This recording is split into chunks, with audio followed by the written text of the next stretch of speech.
This human system in yoga, we look at it as 5 sheets or 5 layers. 5 layers of body. In the yogic system, there is no such thing as mind, there is no such thing as anything. Everything is seen as body because we are looking at it as a technology for transformation. These are called Annamaya Kosha, Manomaya Kosha, Pranamaya Kosha, Vijnanamaya Kosha and Anandamaya Kosha. Anna means the food that you've eaten. What you call as my body is just the food that you've eaten, isn't it? It's a heap of food.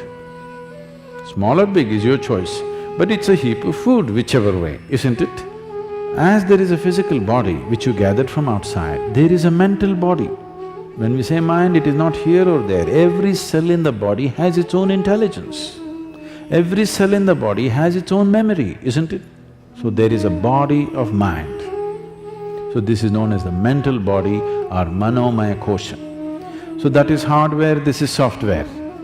This hardware and software cannot do much unless you plug it into quality power.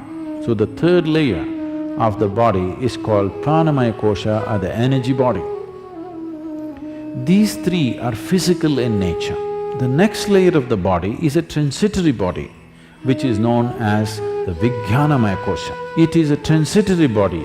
From physical to non-physical, it's transiting. It does not ascribe to any of the physical qualities, but at the same time it has not become completely non-physical either. The fifth one is called as Anandamaya Kosha. In English language, it translates into as bliss body.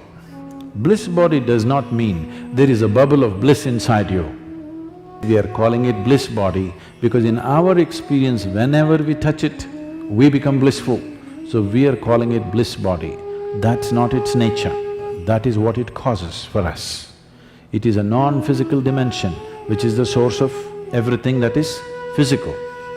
If you align the physical body, the mental body and the energy body in proper alignment and balance, there will be no physical or psychological ailments within you. It is just a disaligned state which causes all kinds of problems. When body comes to a certain ease, there is no dis-ease. So if you align these things, only then you have a passage, you have a possibility of touching the Anandamaya Kosha where blissfulness becomes a natural process. It is not that you're blissful about something, you're just blissful because that is the nature of life.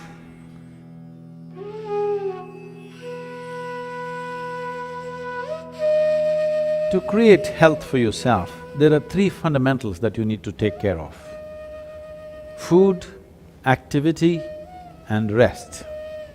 When it comes to food, one of the most important things that you must be conscious of is, on a certain day when you eat a certain type of food, whatever you eat, you must consciously notice how quickly does it digest and become a part of yourself. Any food that you eat, if it lasts over 3 hours, that means you've eaten bad food and that is something to be either avoided or reduced in quantity. If food moves out of your stomach bag within 3 hours, this means you're eating something that your system can handle efficiently. It may not be the best food, but your system is able to handle it.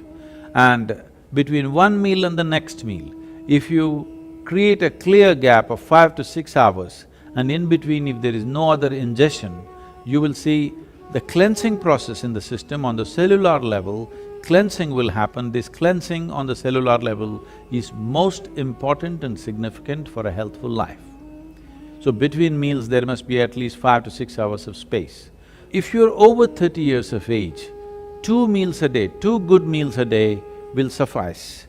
One in the morning and one in the evening. After the evening meal, before you go to bed, there must be a minimum of 3 hours, and if there is a certain amount of physical activity, not necessarily very heavy or strenuous activity, just simple walking or maybe a dance or something like this, create something for yourself where about at least 20 to 30 minutes there is some physical activity after the evening meal.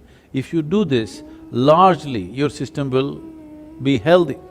If one goes to bed with food still inside the stomach bag, a certain level of inertia is generated in the system. This inertia, physiologically, it's like accelerating towards death. Death is ultimate inertia, and if you go to bed with stomach full, one thing is it generates inertia, another dimension is the stomach bag is full means it will create pressure on other organs in the abdomen region. This will also lead to various kinds of health issues. It's very important when you go to bed, again, food has moved out of the stomach bag, that the bag is not heavy to put pressure on as you sleep in different postures. It should not be putting pressure on the rest of the organs. When it comes to activity, in this brief time, I don't want to give you an exercise regimen. The simple thing that we need to understand is, our body is capable of bending forward, bending backward and twisting sideways on either side. This much activity must happen, whatever we do, in whatever form. If you do classical Hatha Yoga, that is the best way to do it, scientific way of doing it.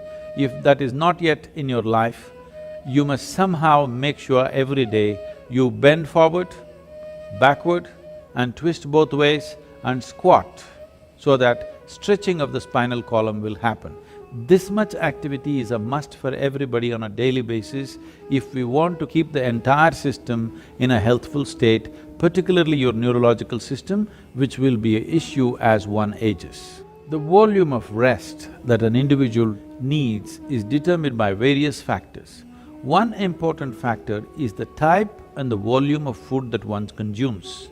When I say the type of food, you must experiment with foods and see what type of foods cause maximum heaviness within you, what type of foods will leave you light and agile. If you make sure at least 40% of your diet is fresh vegetables and fruits, you will see the lightness in the body will come, because what the body needs is restfulness, not necessarily sleep. Most people understand that sleep is the only way to rest. No. As you sit and stand, you can either be restful or in a state of agitation or in a state of inertia. If you are in a lively state of restfulness, moment to moment in your life, the volume of sleep you actually require will come down. The lubricating fluids in your joints tend to settle down and are not in circulation. So when you wake up, body is demanding, you first lubricate your joints. Directional movement is a simple way of doing this.